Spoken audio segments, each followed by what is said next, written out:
Exactly 1 year ago, I had no experience as a copywriter. I hadn't even worked with one 7-8 figure client. I had no client results. My English wasn't as good as it is now, even though it's not as good. Like, my girlfriend is always making fun of me for having a weird accent. And I agree with her, I have a weird accent, which means it doesn't matter how good your English is, how good your grammar is. And in this video, I want to basically show you the kind of journey that I took to go from having no experience to no client results, no nothing, to today having 2 to 3 clients and making 5-10K per month with copywriting every single month for the last year or so.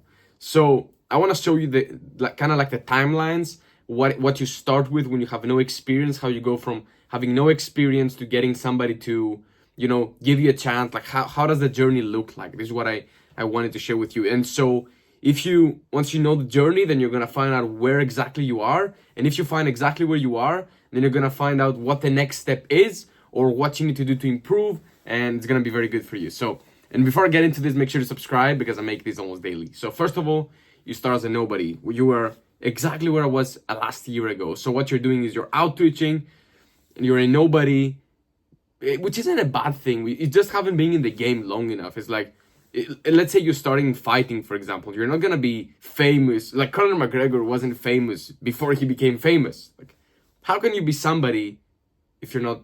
You gotta become a nobody first for you to become somebody. It's like it says, from something to nothing into everything. From nothing to something into everything. I love this quote from Conor McGregor. So you first start as a nobody. Then what you do is you start outreaching, and more people of importance start hearing you. This is your marketing. So the more you put yourself out there, the more you outreach, and the more you put yourself out there, so more business owners hear about you, the more well-known you become. Because here's the thing, most people think outreach, I'm gonna pitch somebody. No, I don't want you to think about it like this. I don't want you to think about outreach that way. I want you to think about outreach like, I am putting myself out there to these business owners so they can see me, so I can be valuable to them, so they can potentially give me a chance. This is what I want you to think about. I don't want you to think about, let me get inside this person's DMs and I'm not gonna be like, hey, do you have an email list? Like, that's how most people sell. It's disgusting. It's disgusting. So you go from that, then eventually, after enough time of outreaching, somebody is eventually going to give you a chance. You might even just get lucky. I'm gonna be honest with you.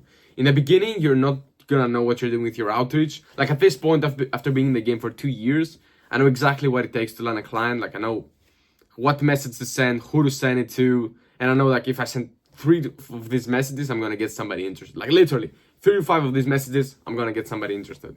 And it's like, but in the beginning, you just gotta put in the reps so you can learn. You can either learn yourself or you can, get yourself a mentor, learn from them. And once you get somebody to give you a chance, even if you get lucky, because sometimes, like, that's how I got my first client. I got lucky. I'm gonna be honest with you. I was just throwing shit on the wall, throwing something sticks. And in the beginning, this is something you gotta do. A lot of people try to be fancy. They're trying to be, high leverage. I'm guilty of this too. I'm telling you to focus on the high leverage activities all the time. And it's true. You gotta focus on the high leverage activities. But in the beginning, you just gotta throw shit at the wall, hoping that something is gonna stick. And then once something sticks, that's when you nail down on that one thing. That's what you gotta do. If you don't have money to pay for mentors and stuff. Then after you get somebody interested and they give you a chance, they hire you, whatever, then you get your first client. And most likely you're going to fuck things up. That's what I did. I fucked things up for my first client. I failed to over-deliver for them. It was like okay, I'm not talking about these garbage clients who are like a few $100. These don't even count as clients. Free clients or clients who are four figures, who are more broke than probably you. It's like, I don't even count those as clients because there's no potential. If you don't have potential to, upsell them, be with them long term, or get any referrals from them, then I don't think that's the real clients. Or if you can't even get at least some type of client results for them that you can leverage, these are not clients. You're just wasting your time. And most likely you're gonna fuck things up, just like I said. For example, when I worked with my first client, it was like a $6,000 project, and I failed to deliver on time. I left them on blue. I mean, I wasn't texting them about progress, what is going on with a project. Like I just started working, but I never updated them on anything. And you want to know the craziest thing? Instead of me, working on the client and hoping and over delivering for that client so I can upsell them, so I can retain them, so I can have a retainer from them, what I did was I kept on outreaching.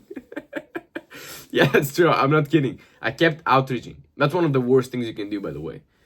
So now, depending on how the first project goes, you have one client. If you did everything good, and you over deliver for them, you have one client, and then you have a potential to get referrals from their network, which is insanely good. So, and that's how a lot of people ask me, how do you go from 0 to having a client, and then how do you go from having a client to going to 5K per month, 10K per month?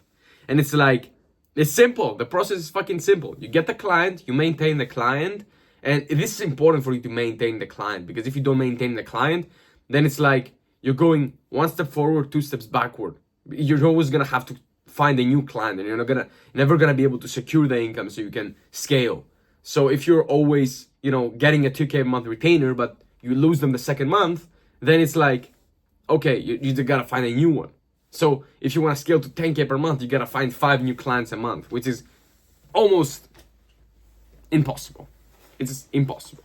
You cannot do that. And even if you get lucky one month, you're not gonna be able to get 5 clients every single month. Especially if you don't have a personal brand, especially if you don't have a client results, it's gonna be hard for you. So if you find your client, consider yourself lucky and just over deliver for them. Don't do anything else. Don't focus on fucking outreaching. Don't focus on new opportunities. Don't focus on shiny object syndrome. Just over deliver for the client. And so then that's how you scale. You get the client, you retain the client, and then once you've secured your income, that's when you either get the referral or actually you can do both.